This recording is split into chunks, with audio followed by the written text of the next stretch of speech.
বন্ধুরা, আপনাদেরকে অসংখ্য প্রীতি এবং শুভেচ্ছা জানিয়ে আজকের হেলথ কেয়ার এপিসোড আরম্ভ করছি। আজকের হেলথ কেয়ার এপিসোডে আমরা কিভাবে আমাদের কিডনিকে ডিটক্সিফাই অর্থাৎ দূষণমুক্ত করতে পারি, আমরা সেই বিষয়টা নিয়ে আলোচনা করব। বন্ধুরা, আপনারা সম্পূর্ণ ভিডিও দেখবেন। আপনাদের মধ্যে যারা এখন আমার চ্যানেলকে সাবস্ক্রাইব করেন নাই, কাইন্ডলি সাবস্ক্রাইব করে নেবেন, বেল আইকনে ক্লিক করে অল বাটন অন করে রাখবেন। Let me start now. বন্ধুরা, কিডনি মানুষের শরীরের মধ্যে অত্যন্ত গুরুত্বপূর্ণ একটা অর্গান, যে অর্গান অসংখ্য কাজ করে থাকে। এর মধ্যে উল্লেখযোগ্য কাজ হচ্ছে ব্লাডকে পিউরিফাই করা, ব্লাডকে ফিল্টারিং করে। কিডনি কি করে? ব্লাডকে পিওর করে, দূষণমুক্ত করে এবং ইউরিনের মাধ্যমে সেই দূষিত বস্তুটা বাহির করে। এছাড়াও শরীর থেকে বিভিন্ন ধরনের টক্সিন বা দূষিত বস্তু বাহির করে কিডনি। কিন্তু এই কিডনি অত্যন্ত গুরুত্বপূর্ণ কাজ করা সত্ত্বেও আমাদের ভুলের কারণে কি হয়? কিডনি সমস্যার সম্মুখীন হয়, কিডনিতে ডিজিজ হয়, স্টোন হয়, সিস্ট হয়, ইনফেকশন হয়, অনেক কিছু হয় কিডনিতে। তো আমরা সেই দিকে লক্ষ্য করি না। আমরা ইচ্ছা মতো যে কোনো খাদ্য খেয়ে থাকি, ফাস্ট ফুড খেয়ে থাকি, স্পাইসি ফুড খেয়ে থাকি, অয়েলি ফুড খেয়ে থাকি, তারপরে ইচ্ছা মতো আমরা মেডিসিন খেয়ে থাকি। Without taking any advice of the doctor we can take medicine. আমরা ডাক্তারের কোনো পরামর্শ ছাড়াই আমরা মেডিসিন নিয়ে থাকি, আমরা পেন কিলার মেডিসিন নিয়ে থাকি। অনেকে ড্রাগস সেবন করে, অ্যালকোহল সেবন করে, স্মোকিং করে। তো এই ধরনের অ্যাক্টিভিটির কারণে কি হয়? কিডনি তো কি হয়? নষ্ট হয়। কিডনির মধ্যে কি হয়? টক্সিন জমা হয়, সিস্ট হয়, ইনফেকশন হয়, স্টোন হয়। তো আজকে বন্ধুরা আলোচনা করব আমরা কিভাবে কয়েকটা লিমিটেড খাদ্য ব্যবহার করে আমরা কিডনিকে কি করতে পারি, আমরা ডিটক্সিফাই অর্থাৎ দূষণমুক্ত করতে পারি। এবং আমরা এই ধরনের খাদ্য আমরা মাঝে মাঝে ব্যবহার করে আমাদেরকে কি করতে হবে? We have to detoxify our kidney. আমাদের কিডনিকে আমাদের কি করতে হবে? ডিটক্সিফাই করতে হবে, দূষণমুক্ত করতে হবে। তো এই খাদ্যের মধ্যে প্রথমে যে উল্লেখযোগ্য খাদ্য সেটা হচ্ছে ওয়াটার, জল। We have to take enough water during the day. যে দিনের মধ্যে আমাদেরকে কি করতে হবে? যথেষ্ট পরিমাণ জল পান করতে হবে। একজন প্রাপ্তবয়স্ক মানুষকে প্রতিদিন কমপক্ষে 3 লিটার জল পান করতে হবে। যদি এর চেয়ে কম যদি জল একজন ব্যক্তি পান করে তো কি হবে? তার শরীরের মধ্যে ডিহাইড্রেশন দেখা দেবে, জলের স্বল্পতা দেখা দেবে। তো কিডনি কি করতে পারে না? Kidney can not work without the help of water. তো জলের সাহায্য ছাড়া কিডনি কি করতে পারে না? কাজ করতে পারে না। Kidney needs enough water. কিডনির যথেষ্ট জলের প্রয়োজন আছে। বন্ধুরা, আমাদের শরীরের 60% থেকে বেশি কি আছে? জল আছে। অর্থাৎ জলের লেভেলটা আমাদের শরীরের মধ্যে মোর দেন 60%। এখন আমরা যদি জল যদি কম পান করি এবং সেই লেভেলটা যদি নিচের দিকে আসতে থাকে, লেস দেন 60%, সাপোজ 50% কি তার চেয়ে নিচে যদি আসতে থাকে, তো আমাদের শরীরের মধ্যে কি হবে? ডিহাইড্রেশনের সমস্যা দেখা দেবে, অর্থাৎ জলের স্বল্পতা দেখা দেবে। জলের যত স্বল্পতা দেখা দেবে কিডনির উপর তত চাপ পড়বে। কিডনি কি করতে পারে না? প্রপারলি কাজ করতে পারবে না। আমরা একদিকে জল কম পান করছি, অন্যদিকে বিভিন্ন ধরনের আমরা ক্ষতিকারক খাদ্যবস্তু আমরা খেতে থাকছি। তো যার কারণে কি হচ্ছে? আমাদের ব্লাডের মধ্যে তো বিভিন্ন ধরনের কম্পাউন্ড, যেমন গ্লুকোজ বাড়ছে, তারপরে কোলেস্টেরল বাড়ছে, তারপরে কি হচ্ছে? হাই ব্লাড প্রেশার হচ্ছে। তো এই সমস্ত কিছুর কারণে কি হচ্ছে? আমাদের কিডনির উপরে মানে অতিরিক্ত চাপ পড়ছে, যার কারণে কিডনি ধীরে ধীরে কি হচ্ছে? তো নষ্ট হতে যাচ্ছে। বিভিন্ন ধরনের টক্সিন দ্বারা, দূষিত বস্তু দ্বারা কিডনি কি হচ্ছে, আক্রান্ত হচ্ছে।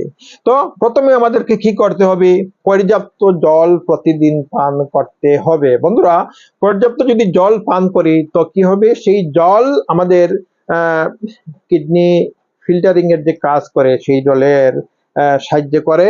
তো কি হবে, যে শরীর থেকে টক্সিন বা ব্লাড থেকে টক্সিন বাহির হতে এই জল বিশেষভাবে সাহায্য করবে। নেক্সট কি করতে হবে আমাদেরকে, তো লেবু, পাতিলেবু, কমলা, এই সমস্ত ফল আমাদেরকে খেতে হবে। প্রতিদিন না হলেও অন্তত 2-4 দিন পর পর আমাদেরকে কি করতে হবে, খেতে হবে, জুস বানিয়ে খেতে হবে, লেমন জুস বা অরেঞ্জ জুস। তো কি হবে, এই ধরনের জুস যদি পান করা হয় তো কি হয়, আমাদের কিডনি থেকে কি হয়, টক্সিনটা বাহির, অর্থাৎ ডিটক্সিফাই করতে এই ধরনের লেমন জুস, অরেঞ্জ জুস বিশেষভাবে সাহায্য করে। তার কারণ হচ্ছে, তো এই ধরনের ফ্রুটের মধ্যে কি আছে, লেবু, কমলা লেবু, এই ধরনের ফ্রুটের মধ্যে কি আছে, সাইট্রেট আছে, যে সাইট্রেট কি করে আমাদের কিডনি থেকে টক্সিন বাহির করতে, কিডনি থেকে যদি কিডনিতে স্টোন হয় তো স্টোন বাহির করতে, তারপরে সিস্ট বাহির করতে বা ইনফেকশন রোধ করতে বিশেষভাবে সাহায্য করে। তারপরে হচ্ছে, তো ক্যানবেরিজ, এই ক্যানবেরিজের মধ্যে কি আছে, যথেষ্ট পরিমাণে কি আছে, মিনারেলস আছে। যে মিনারেলস তারপর ভিটামিনস আছে, যে মিনারেলস এবং ভিটামিনস কি করে আমাদের কিডনিকে ডিটক্সিফাই হতে বিশেষভাবে সাহায্য করে। এই ক্যানবেরিজ আমরা এমনিতেই খেতে পারি, তারপরে আমরা ক্যানবেরিজ কি করতে পারি, আমরা জুস পানীয় খেতে পারি। তো আমরা মাঝে মধ্যে যদি আমরা কি করি, এই ক্যানবেরিজ আমরা জুস বানিয়ে খাই তো কি হবে, আমাদের কিডনি থেকে সেই টক্সিন, যে দূষিত যে বস্তু, সেই বস্তুটা বাহির হবে। বন্ধুরা মনে রাখবেন, কিডনি যদি রেগুলার যদি কি হয়, তার মধ্যে যদি টক্সিন জমা হতে থাকে এবং সেই টক্সিন যদি কিডনি থেকে বাহির না হয় তো কি হবে, একদিন সেই কিডনিতে ক্রনিক কিডনি ডিজিজ ক্রিয়েট হবে, অর্থাৎ ধীরে ধীরে কিডনি কি হবে, বিকল হওয়ার দিকে অগ্রসর হবে। আজকাল আমরা প্রায়ই আমরা দেখা থাকি কি, যে ভালো মানুষ কিন্তু কয়েকদিন পরে শোনা যাচ্ছে কি, যে ক্রনিক কিডনি ডিজিজ হয়ে গেছে। তার কারণ হচ্ছে ভিতরে ভিতরে তার কিডনির মধ্যে কি, টক্সিন সেই কিডনিকে গ্রাস করে নিচ্ছে। তো এই জন্য আমাদেরকে কি করতে হবে, সময় থাকতে আমরা যদি এই ধরনের ফল আমরা যদি খেয়ে থাকি বা জুস পানীয় যদি খেয়ে থাকি মাঝে মধ্যে, তো আমাদের কিডনি কি হবে, তো টক্সিন মুক্ত হবে, ডিটক্সিফাই হবে, কিডনি থেকে টক্সিনটা বের হবে। তারপরে বন্ধুরা, আরেকটা, আমরা ফলও যদি খাই তো কাজ দেবে, তারপরে তার বীজটা বেশি কাজ দেবে, যেমন ওয়াটারমেলন।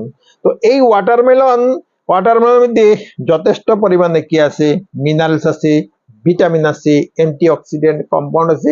ওয়াটারমেলন সেবন করলে কিডনির যেরকম কি হয়, তো কিডনি সুস্থ থাকে, তারপরে কিডনি থেকে টক্সিন বাহির হতে সাহায্য হয়।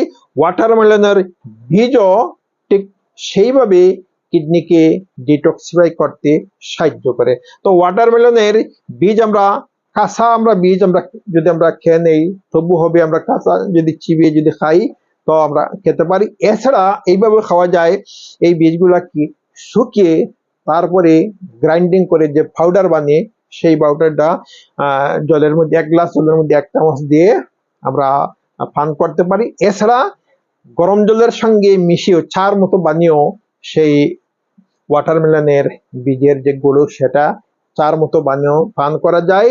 তো আমাদের কিডনির ক্ষেত্রে বিশেষ যেটা উপকারী, শুধুমাত্র কিডনি নয়, তো ওয়াটারমেলনের যে বীজ, সেই বীজটা বিভিন্ন, যেমন স্কিন ডিজিজের ক্ষেত্রে অত্যন্ত ভালো। মানুষের মাথা থেকে চুল পড়ে যায়, সেই চুল পড়া রোধ করে, তারপরে ওজন কমাতে সাহায্য করে, অর্থাৎ অনেক ক্ষেত্রে ওয়াটারমেলনের বীজ কার্যকরী তো কাজ করে। তো বন্ধুরা, আরো অসংখ্য ফল আছে, যে সমস্ত ফল বা খাদ্য খেয়ে আমরা কি করতে পারি, কিডনিকে ডিটক্সিফাই করতে পারি। কিন্তু এখানে যে কয়েকটা উল্লেখ করলাম, তো সেগুলা আমরা ইজিলি পেতে পারি, সেগুলা পেতে কোনো অসুবিধা নেই, আমরা অনায়াসে পেতে পারি। এগুলোকে আমরা কি করতে পারি, আমাদের কিডনিকে আমরা তো সুস্থ রাখতে পারি, কিডনিকে ডিটক্সিফাই করতে পারি। বন্ধুরা, আজকের ভিডিওটা ভালো লাগলে আপনারা লাইক করবেন। আপনাদের মধ্যে যারা এখন আমার চ্যানেলকে সাবস্ক্রাইব করেন নাই, কাইন্ডলি সাবস্ক্রাইব করে নেবেন, বেল আইকনে ক্লিক করে অল বাটন অন করে রাখবেন। তো আজ এই পর্যন্তই, থ্যাংক ইউ সো মাচ।